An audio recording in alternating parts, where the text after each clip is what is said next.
should be in jail. Literally, Hillary Clinton should be behind bars. And so should the people who worked for her who did this. This is so blatantly corrupt. She wanted to distract from her email scandal. She cooked up a plan to accuse Trump of being a Russian agent in order to distract from her own legitimate scandal. She made up a scandal about Trump. I hear she's a sweetheart. Really? Obviously, I'm being. Oh my God! I just wanted to see a reaction. That's one person that's not a sweetheart. That's not a sweetheart. What was she like? She's very cynical and jaded. Cynical and jaded. So that means at one point she wasn't cynical and jaded. I probably wasn't alive then. But, so tell me what you mean by cynical and jaded. Very practiced, very choreographed, not genuine. Like Biden, say what you want about him, he's genuine. He is. I mean, at least with me, like on a human level. He's not faking it. I mean, he faked his presidency, but he's not faking his human emotions. Kamala is a different story, but Hillary is just like almost an android. Hillary Clinton believed she'd sealed the final chapter of American politics until Megyn Kelly and Patrick B. David arrived armed with red pens and zero mercy. With a fierce blend of wit, hard facts, and biting sarcasm, they shred her legacy, like a tedious, overplayed campaign speech. No sugarcoating, no holding back, just unfiltered, relentless truth. This isn't a critique, it's a full-on demolition. When they're finished, all that remains is Hillary's stunned silence, wondering, what just happened? Clinton decided to drop an op-ed in the New York Times today that's entitled, "How much dumber will this get?" And she uses Signalgate and the messaging by Pete Hegseth and Mike Walls and JD Vance and Tulsi and others on there as the jumping off point to talk about how dumb. Don't forget to subscribe and hit the bell icon so you never miss an update. It's almost poetic spending for decades chasing the presidency only to become a permanent cautionary tale in political science classes. From here all the way to Neptune, Hillary Clinton has transcended being just a public figure. She's now a historic case study. Locked in formaldehyde and shelved beside dusty textbooks titled, How Not to Win Elections. Benghazi, emails. Yeah. Couldn't that be a very similar situation? I don't know why. Don't deflect. Stay on this. I'm not deflecting, but I'm saying stay on this. She's a criminal, and that's validated. Yeah. People around her commit suicides too often. Way too often. And by the way, she's one of the most feared people in politics. Not him. People love Bill Clinton. They fear her. Do I know 100%? No. But if 74, whatever the number is, if 50 people around you, if 10 people around you keep committing suicides, I'm a little bit concerned. I watched this documentary. 400 people that this nurse was looking at, they made a documentary, whatever they call this guy, the movie came out, the Good Nurse. 400 people died because they're taking a drug. This guy eventually went to jail. The difference between her is she controls all these political organizations, so she's not going to go. Didn't just go for the jugular, she took on delusion itself. In the post-election haze of denial, Hillary acted like responsibility was a team effort and accountability something only peasants should fear. Megyn didn't have to stretch. She laid bare the simplest, undeniable truth. Hillary was handed the keys to the political kingdom and still drove headfirst into a blazing dumpster, marked emails, Libya, and Goldman Sachs speeches. And it was even 4 years ago, never mind 8 or 10 years ago, when she was doing all this. And back to Hillary, you know, the whole, she has a hat she's tweeted herself out wearing, but her emails. She's tried to turn it into this ridiculous joke, like, oh, but the moon landing, like you nutcases who are still railing about this made-up scandal, this thing that, you know. His wasn't just about losing to Donald Trump, it was about being the only person on earth who could pull it off while legacy media outlets fed her constant praise like she was a royal baby. Hillary didn't run for president in 2016. She glided through a self-appointed coronation tour where every mistake was polished, every scandal airbrushed, and every robotic laugh served up to a public already questioning if Westworld had leaked into reality. New details, reports Schellenberger, which suggest that the Clinton plan was real and the FBI helped to cover it up. The CIA believed Russian intelligence memos which analyzed hacked emails and alleged a Clinton plan to vilify Trump by linking him to Russia, were credible. So this is the Trump administration hypocritical, dangerous, and dumb over this story. It's not the hypocrisy that bothers me, it's the stupidity.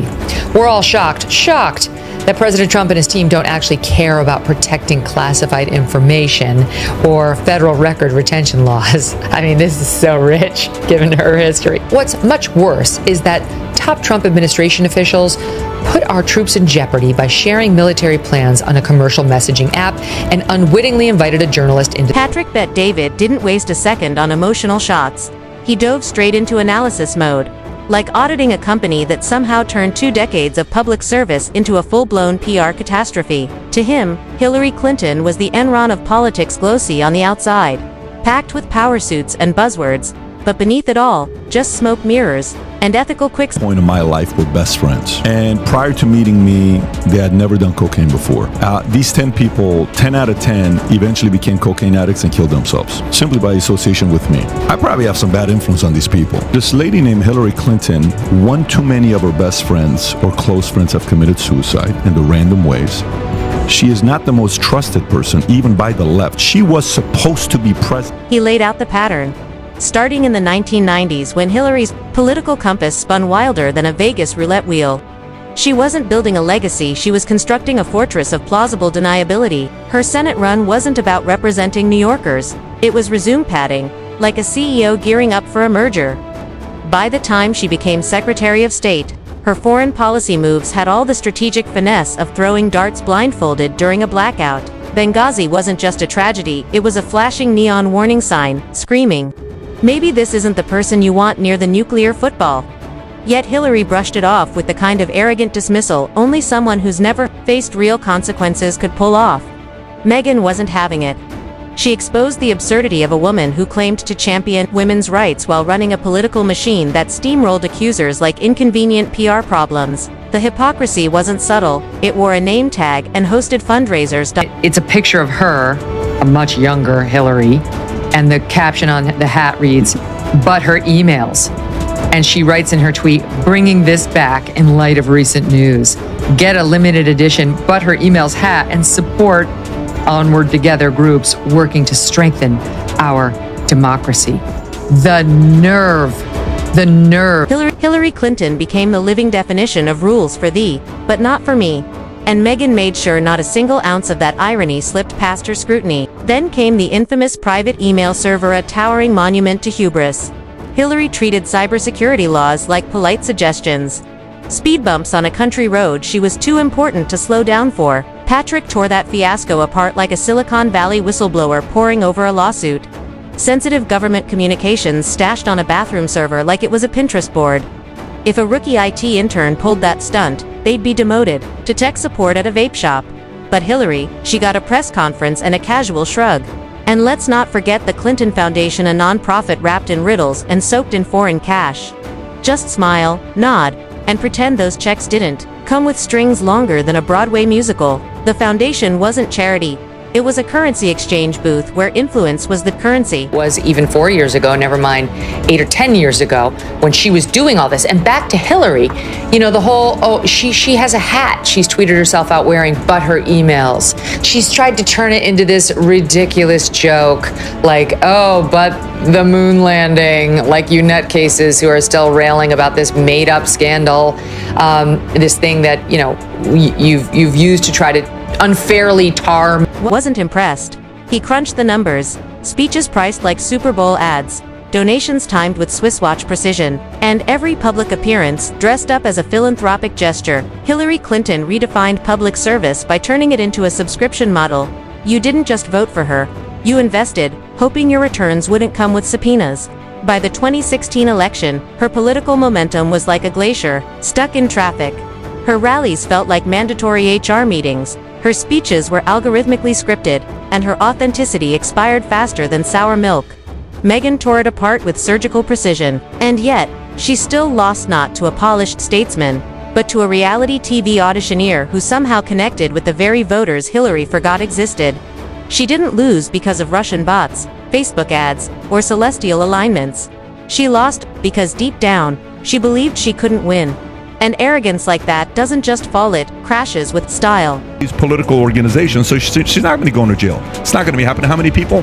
57 people from Clinton's inner circle have died in a strange circumstance the last 30 years. Yeah, it's a weird number, bro. Yeah. I mean, the other day, Steph Curry made 5 full court shots with one hand. Did you see this? I thought that was fake. I thought it was fake. He made Nobody's shocked when that guy 5 basket. It's with ridiculous. one hand. He made 5 full court shots. This guy's the greatest shooter of all time when he did this.